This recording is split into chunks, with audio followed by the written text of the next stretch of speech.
dal leen ak jàmm ci TAS info abonneel ngir dara bañ a di laal.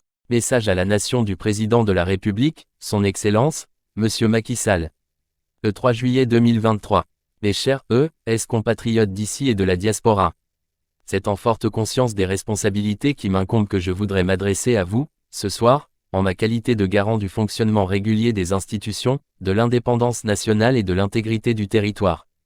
Pour beaucoup d'entre nous, nous venons de célébrer la fête de la Tabaski, cette fête de la foi, de la solidarité et de la convivialité, en compagnie de ceux et celles que nous aimons et qui emplissent nos vies de bonheur, d'espoir et d'amitié. Pour certains de nos concitoyens cependant, la fête s'est déroulée dans l'ombre du deuil, parce que leurs chers enfants faisaient partie de ceux et celles qui ont perdu la vie dans des violences insoutenables, injustifiables et inexcusables. Des violences qui ont mis à l'épreuve notre cohésion sociale et notre longue et enviable tradition de paix et de stabilité en Afrique. Vous aurez donc compris la tristesse et la douleur qui sont miennes. Vous, comme moi, nous n'étions pas cette année dans le même état d'esprit par lequel nous honorons et célébrons la fête du sacrifice. Permettez-moi de m'incliner, à nouveau, devant la mémoire de nos enfants qui ont tragiquement perdu la vie, sous les effets brutaux de la violence et de renouveler mes condoléances à toutes les familles éplorées et à la nation tout entière. Je n'ai pas manqué, dans mes prières, il y a quelques jours, au lieu saint de l'islam, de penser à nos regrettés disparus. Aucun de nos fils, aucune de nos filles, ne doit payer de sa vie les désaccords qui s'expriment dans nos sociétés. La vie de nos concitoyens ne peut être sacrifiée sous l'autel d'intérêts politiques. Nous avons l'obligation de protéger la vie et la dignité de tous les Sénégalais, de toutes les Sénégalaises. Devant l'insoutenable, l'innommable, la prise de parole n'est pas toujours facile et souvent, les mots n'arrivent pas à exprimer le plein de tristesse qui nous envahit.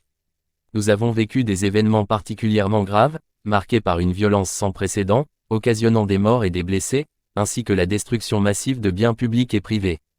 Les scènes de violence et de pillage auxquelles nous avons assisté et leur coïncidence avec une cyberattaque contre des sites stratégiques du gouvernement et des services vitaux, tels que l'eau et l'électricité, n'ont rien à voir avec une quelconque manifestation politique.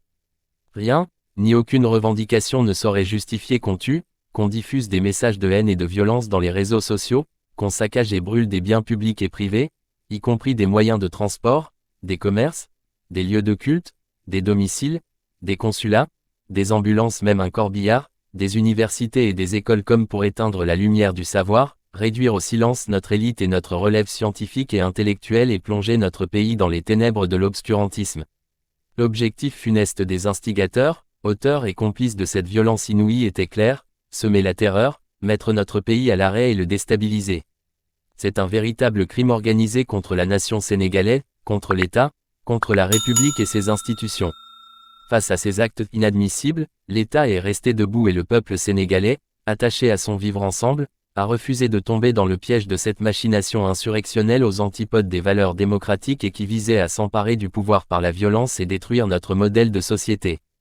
Je renouvelle mon soutien et mon entière confiance à nos forces de défense et de sécurité dont la retenue, le professionnalisme et le sang-froid ont permis d'éviter un bilan plus lourd. Je redis avec fermeté que les auteurs, les commanditaires, les complices répondront de leurs actes inqualifiables devant la justice. En attendant, les enquêtes se poursuivent. Nous ferons toute la lumière sur ces événements et sur les forces occultes qui veulent ébranler notre pays. Pour ma part, j'affirme ici que je ne transigerai pas avec des fossoyeurs de la nation, de l'État, de la République. Ce serait trahir mon serment constitutionnel.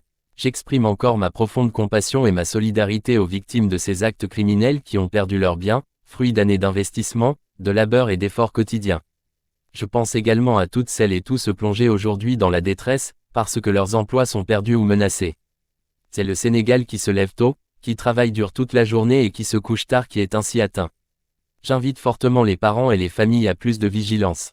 Je demande solennellement aux citoyens, aux leaders d'opinion, à toutes les forces vives de la nation, politiques et apolitiques, soucieux de la sauvegarde des valeurs démocratiques, de la paix, de la sécurité et de la stabilité de notre pays, de soutenir, sans réserve, l'action de l'État pour mettre en échec le projet pernicieux de déstabilisation du Sénégal. Quand la paix, la sécurité et la stabilité de la patrie sont à ce point menacées, il n'y a point d'indifférence et de neutralité possible. Au regard de cette situation sans précédent, j'ai demandé au gouvernement de faire un bilan exhaustif des pertes et d'examiner les voies et moyens d'assister les familles des victimes ainsi que les personnes et entités ayant subi des préjudices. Le contexte est difficile, les inquiétudes, les angoisses sont là. Mais je sais que le peuple sénégalais a les ressources spirituelles, culturelles, traditionnelles, sociales pour transformer ces moments d'épreuve en une chance pour la paix. Ainsi œuvrer à transformer nos divergences en des occasions de dialogue constructif pour forger le Sénégal que nous voulons, un Sénégal de respect de la vie humaine, de la justice, de l'égalité et de la paix. Un Sénégal qui se réconcilie avec ses valeurs de concertation qui ont traversé le temps et construit son histoire enviée. L'heure du bilan viendra plus tard alors que des occasions se présenteront pour vous parler de ce que le Sénégal a été sous ma présidence. Mais aujourd'hui, je voudrais interpeller toute la classe politique, sans exclusive. Notre pays nous demande de regarder ensemble vers l'avenir afin que nous soyons les bâtisseurs du Sénégal de demain. Consolidons les forces de nos institutions tout en remédiant à leurs faiblesses, abandonnons les postures populistes, nihilistes, extrémistes qui tentent de présenter notre pays comme un désert sans loi. Chaque nation peut être éprouvée, chaque société peut être traversée par des tensions. Mais voici plus de 60 ans que nous œuvrons à construire un Sénégal selon nos valeurs de paix et de solidarité. Des jalons ont été posés par mes prédécesseurs. Continuons à bâtir sur ces acquis et éloignons-nous des radicalismes qui veulent faire de la violence l'arbitre principal de nos différends. Nous pouvons être des adversaires mais jamais des ennemis. C'est pour cela, qu'après le dialogue national réussi que je salue encore, ma main demeure tendue à toutes les voix de bonne volonté pour continuer d'échanger sur les bonnes idées, les bonnes propositions qui nous permettront de faire advenir un Sénégal de bâtisseurs et non de casseurs, d'asseoir une paix durable, de réussir des élections apaisées dont les résultats seront acceptés par tous, le lendemain du scrutin. Cette vision, de nous-mêmes comme un peuple ancré dans la paix et la stabilité n'est pas une utopie, même si notre histoire politique a rencontré quelques moments de fragilité, de tension. Notre force a été d'avoir toujours su trouver les mots, les paroles, les rencontres pour converser, pour penser ensemble les plaies, guérir ensemble les maux. Et depuis mon investiture à la magistrature suprême, mon gouvernement et moi, n'avons ménagé aucun effort pour renforcer l'unité nationale, consolider les acquis de notre démocratie et le respect des droits de l'homme. Nous n'avons cessé de relever les défis liés au développement économique et social. Nous avons un bilan qui amène nos adversaires, même ceux parmi les plus virulents, à reconnaître que nous avons fait progresser le Sénégal. Mais aujourd'hui, ce n'est pas sur le bilan de nos réalisations que je veux surtout m'appesantir.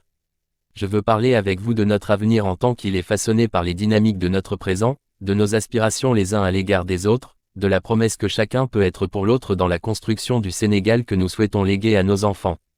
Je veux donc parler de ce que le Sénégal de demain exige de nous aujourd'hui, nous les contemporains. Je veux évoquer nos responsabilités en tant que communauté de destin. Nous sommes condamnés à une solidarité susceptible de préserver l'unité de notre nation, malgré les tensions et divergences qui peuvent nous opposer. Cette solidarité ne signifie pas une totale convergence des points de vue, une uniformisation des consciences, une domination des uns sur les autres. Cette solidarité est celle qui nous empêchera de traduire nos désaccords, nos dissonances dans des violences meurtrières, justement parce que nous aurons su nous abreuver dans les sources démocratiques, morales, spirituelles et culturelles du grand peuple sénégalais.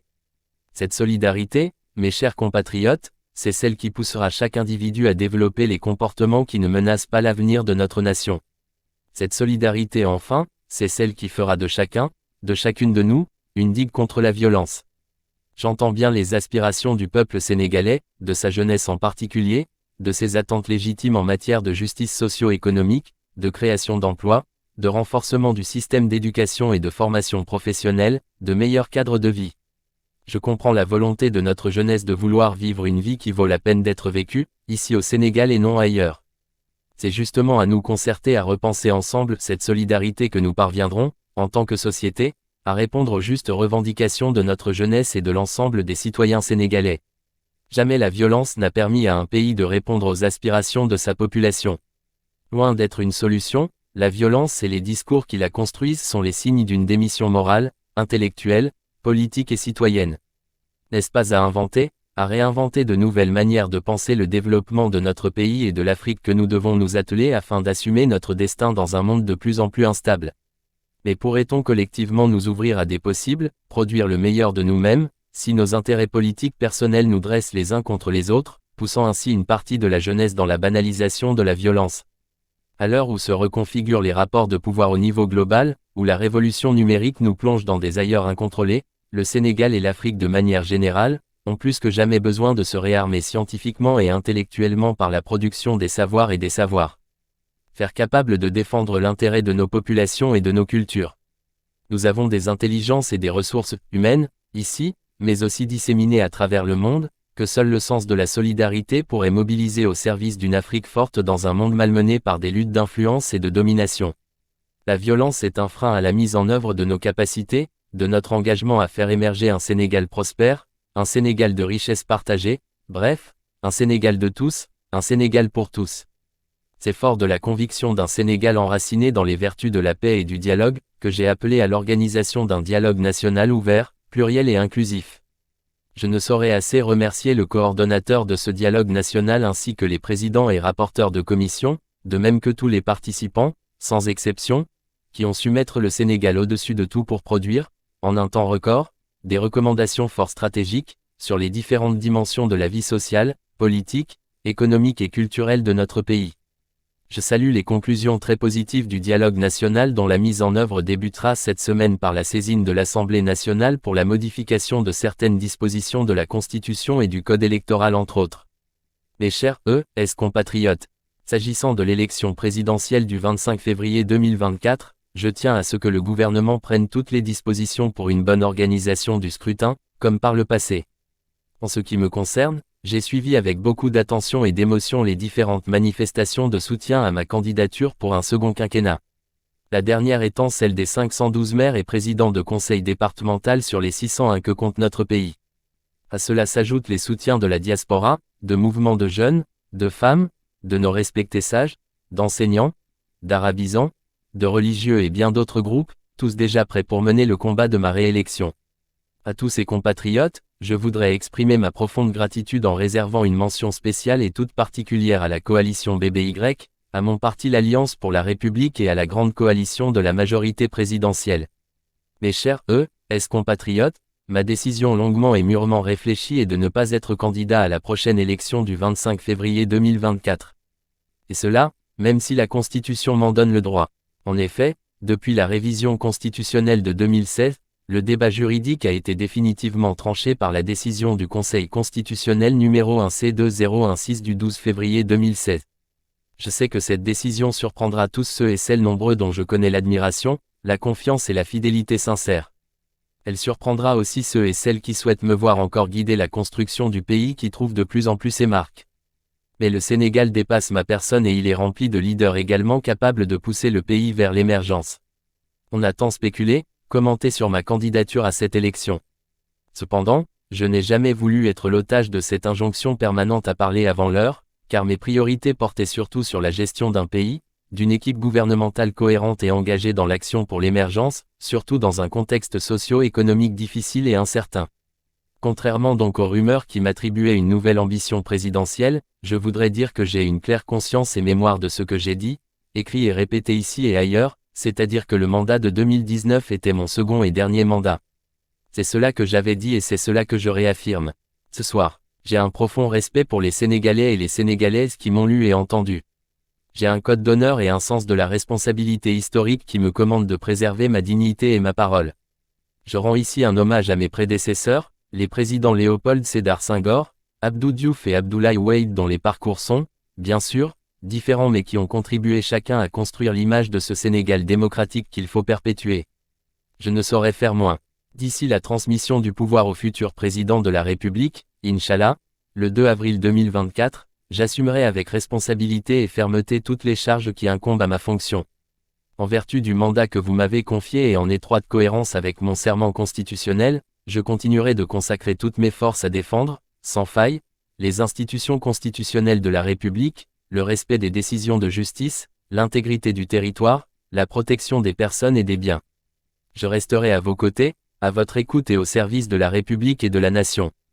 Nous avons des réalisations indéniables et un potentiel incroyable. Mais soyons vigilants et conscients des difficultés, des obstacles qui sont réels et de l'activisme des ennemis de l'intérieur et de l'extérieur.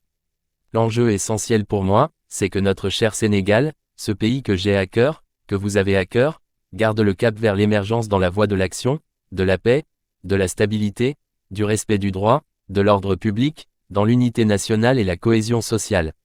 Cela exige de chacune, de chacun de nous l'adhésion à notre modèle de société fondé sur la démocratie, la liberté, le respect de nos valeurs socio-culturelles, le respect de ce vivre ensemble qui a su jusqu'ici nous rassembler et nous ressembler, le respect de nos religions, de nos confréries et de nos guides religieux.